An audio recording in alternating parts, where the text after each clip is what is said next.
Greetings, family. It's Empress D. I'm obviously in nature. I hope you guys are well. I hope you guys are on your journey to tapping in and getting to know yourself. Because when you're on that journey, life becomes much more easier to manage and cope with. You understand it better. You understand yourself better.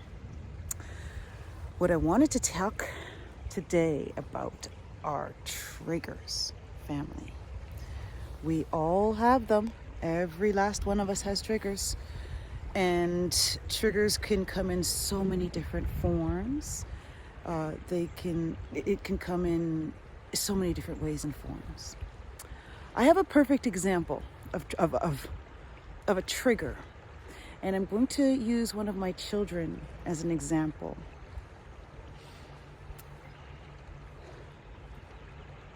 Maybe she was around 9 or 8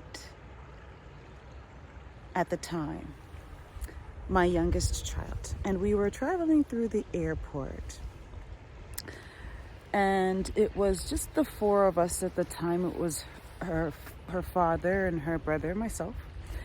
And we were going through the airport. And we got to the area where the sniffing dogs were. Now, one thing about my littlest one, when she was like 1.5, before the age of 2 actually, I have pictures of her at petting zoo, maybe even after 2, maybe before 3, interacting with animals, petting, touching animals. I have that. But all of a sudden at some point, she became petrified of every living animal. Now, I don't know when it happened. Sorry about the airplane, but it happened. So I give you this background so that you can kind of get a better idea and understanding of the incident in the airport. So let's get back to the story. So we're in the airport in the area where, you're lining up to, I think, go through security clearance. And they have the sniffing dogs, just wandering around and sniffing people's bags. So my youngest, again, scared of every animal under the sun. I can give you so many examples of ridiculous behavior, putting her life at risk, trying to escape animals that didn't even notice her. But that's how afraid of animals she was. But anyway, let's go back to the airport story. So we're standing in line, the four of us, and the sniffing dog is coming towards us. It was a packed airport. It was so busy, and there were so many people, and it was packed. And everybody was waiting in this long line, and the sniffing dogs came towards my family, and my youngest daughter lost her mind. So security had to, obviously they took the dog away. They had to take her father and my daughter, my youngest daughter, to a different way throughout the airport. They guided them through I guess a different security and through the gate. And my son and I ended up linking up with my daughter, who's petrified of animals and had to be led a different way because of the whole traumatic drama she caused because the sniffing dog was coming her way. They were led through security somewhere else, and they met us in the boarding lounge. My son and I had to line up in the line after the big old embarrassment and stand there and go through the line, and met them in the boarding lounge. So after that, I said, this cannot be anymore. This is ridiculous. I have to do something. Yes, it had to be in August of 2017. And so when we got back, I went online and I said, I have to get a pet. Maybe a few years before, we had considered getting a cat, but we never ended up getting this cat for whatever reason. So after getting back from the airport, I remember searching right away and researching the different breeds and finding what breed and finding a breeder. And my son and I went out to the breeder and chose my current first son. I had to make sure that my daughter did not continue through her life with this petrifying fear. So I figured if we brought an animal into the home, she would get used to the fact that animals aren't going to kill her. So she can be around animals and not have to risk her life to escape when they don't even notice her. So we brought the cat in, and obviously she knew it wasn't a shock. She was on board. We discussed this and to this, so it's almost 7 years later, and she has come a long way. It's worked beautifully. She does not run away from animals anymore. It's worked wonderfully. But I say this to speak of her trigger. I say this story to illustrate the fact that triggers are our subconscious, maybe, or our higher self's way of identifying things that we need to either examine, address, work on. We have to spend some attention towards whatever triggers us, right? That's what triggers are. The thing is, oftentimes people, when triggered, get triggered,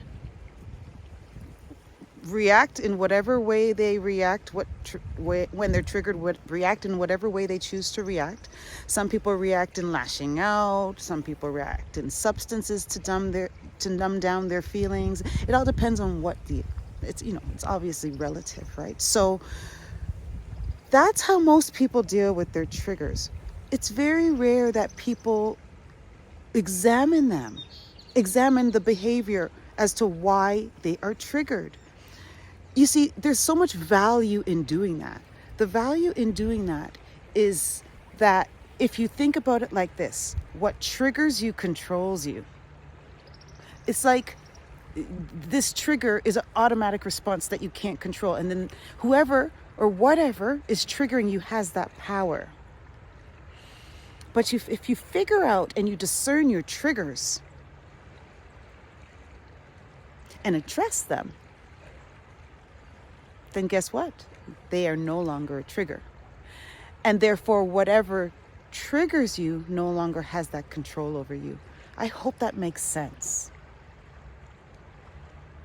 I guess the goal is to have as few triggers as possible. How did this guy get up there? He's probably at the golf course. It's crazy. Let me ask him. Oh, he's in the golf course for sure. He probably lost his ball. Anyway, family. Yeah, there's a golf course right across. It's so awesome. What triggers you controls you, and try to reduce and minimize and eliminate your triggers. And in order to do that, we have to examine and explore them, not push and suppress them, react, or we cannot act in an uncontrolled way. It's like we can't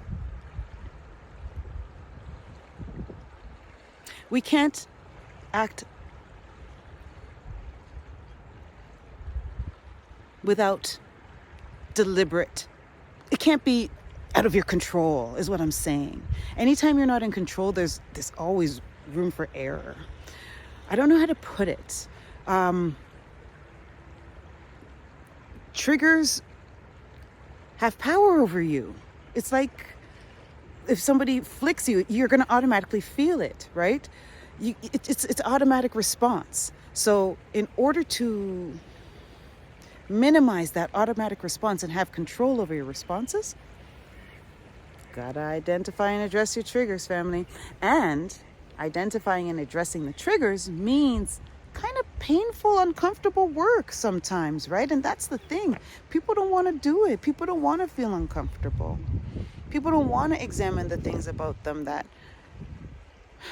might not be favorable, right? But we're all flawed. But the thing is, we can overcome those flaws. Those flaws don't have to define us and continue to create our reality.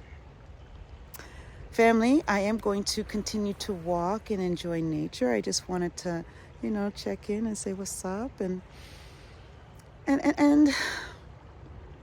yeah, he's looking for his ball. Yeah, and just show you guys that I'm out here.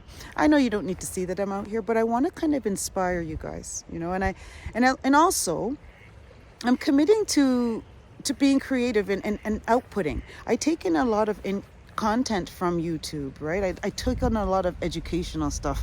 I like to learn for some reason, and I do that through YouTube. So if you're consuming, you also have to give back or put back in, right? Or create. And so this is my effort in doing that, family. So thank you. And I also want to share what I've learned so that maybe people can not have to go through something and say, okay, like the things that I've stumbled upon, I want to share that. So that, hopefully people won't have to, I don't know, can take whatever resonates and leave the rest. Take the meat, spit out the bones, whatever. Just food for thought here is what I'm offering. Thank you for taking the time to listen to this message, family. I love and I value each and every one of you. One love.